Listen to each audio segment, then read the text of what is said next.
Now, to my dear friend Roy Campbell, thank you so much. And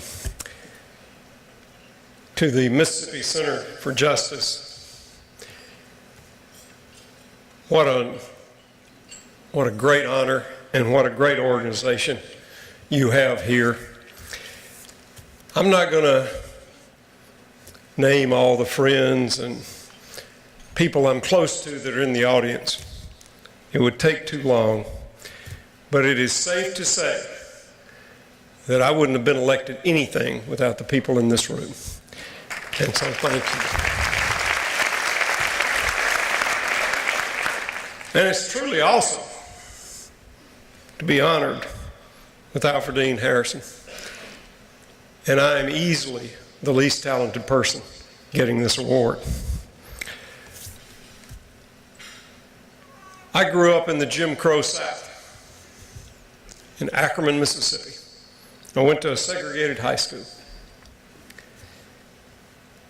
And I want to tell you a story about that. In the fall of 1964, I was a junior. And Lyndon Johnson was running against Barry Goldwater. And there was a straw poll. We all voted. 234 for Goldwater, 1 for Johnson.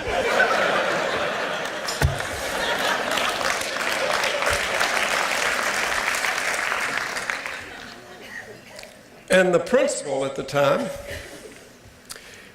wanted to have a debate in front of the student body. Well, for a couple of reasons. One is I like to get up and talk. The other is I was the only person for Johnson.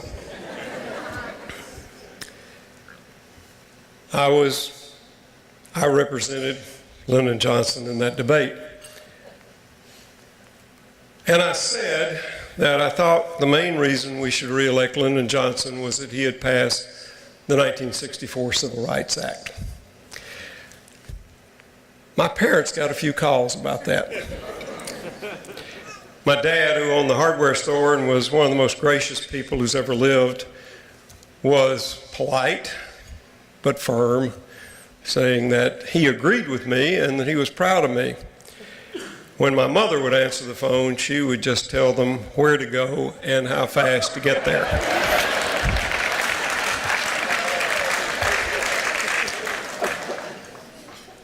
But you know, 23 years later, almost to the day, I was elected governor of this state. So don't tell me we didn't make some progress in that time.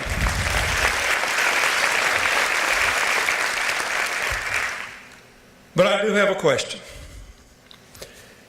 Why are we still fighting over the same things today that we have been fighting over for the last 100 years?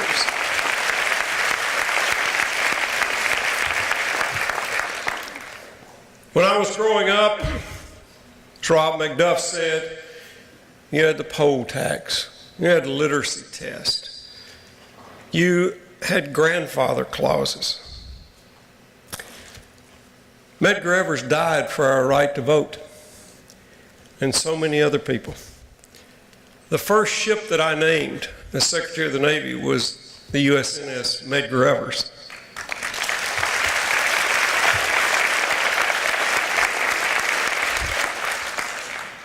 And I got to name a few more. The John Lewis, the Cesar Chavez, the Earl Warren, the Sojourner Truth.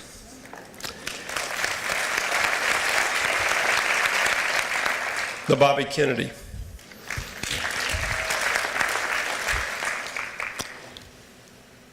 But today, after all the people have sacrificed, after the people who have died for this right, it's under attack again.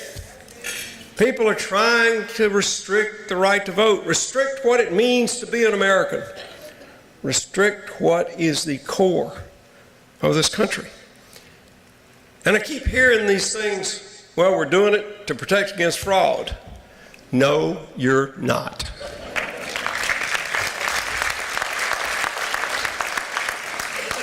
The only fraud is that reasoning There is no voting fraud.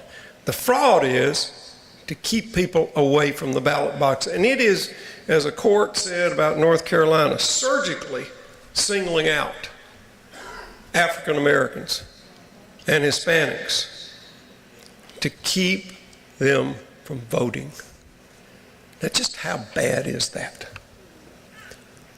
And it's not just these groups. You've heard it tonight. Discriminatory laws against the LGBTQ community. HB 1523, which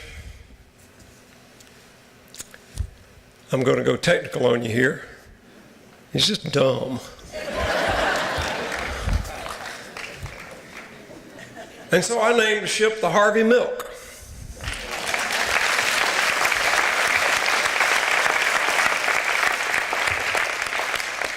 Because Harvey Milk died for what he believed in too. And not many people knew it, but Harvey Milk was a Navy diver and got kicked out for being gay. Now, how much weaker was our Navy? How much weaker were our armed forces because we forced people like Harvey Milk out, not because they weren't qualified, but because of who they loved. And the list goes on. When I was governor, I expanded Medicaid every chance I got.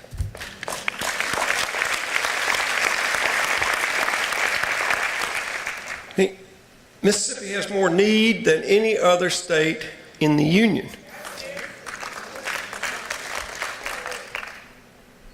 We covered, when I was governor, 100,000 more Mississippians with Medicaid. And it's good policy. It's a great idea. But it's also a good deal. We paid 19 cents for every dollar. Now, how bad is it that the legislature of this state refused to expand Medicaid under the Affordable Care Act when the federal government was going to pick up 100% of it?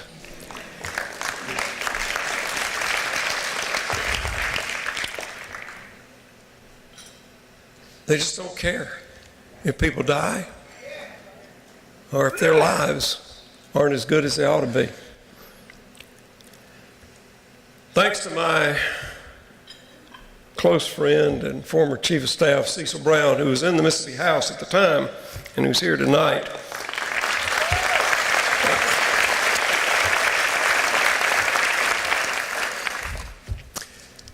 I got invited back to speak to the Mississippi legislature in 2011. I guess they thought it was safe. I was far enough away and probably couldn't do much to them. But before that speech, virtually every member of the legislature came up and said, how can we help the military? Tell us what to do to help the military, help our veterans. And so during my speech, I did. And some didn't want to hear it. 3 out of 4 Americans aged 18 to 25 do not qualify for the U.S. military. 3 of 4. 75% can't get into our military. And the reasons are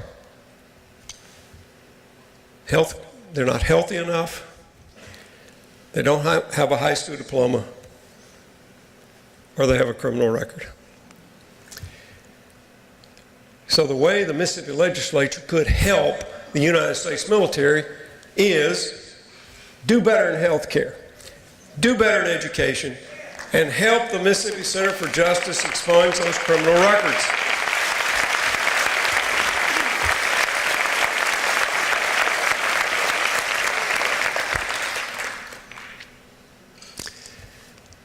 And we have heard a lot tonight and in the last several weeks about monuments and about our flag of the state.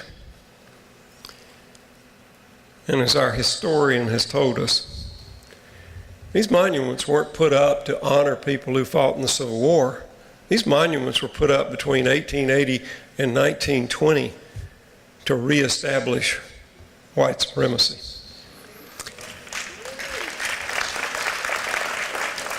And this notion of heritage or the lost cause, that's the rewriting of history. That's not facing up to the only reason the Civil War was fought was slavery. Is that the heritage we want to protect? Is that what we want to honor? Isn't it time to move those monuments into a museum where they belong?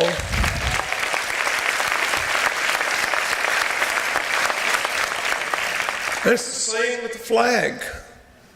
Our flag came into being about the same time as our Constitution, 1890.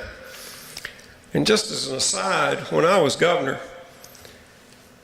I tried to get a Constitution convention because the Constitution of 1890 was never voted on by the people of Mississippi, ever. And I thought that once every 100 years or so, we ought to get a crack at it.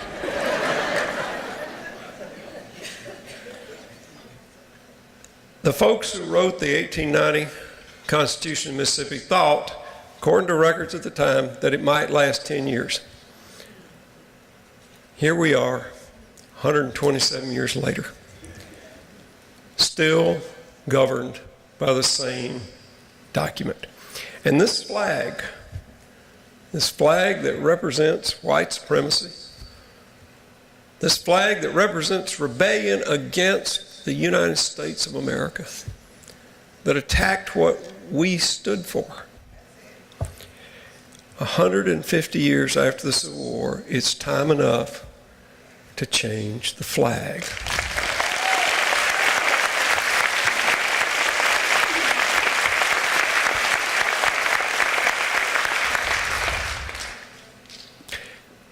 The chains of racism have bound us all. As Dr. King said, the only way you keep a person down in the ditch is get down in the ditch with them. We have been in that ditch too long.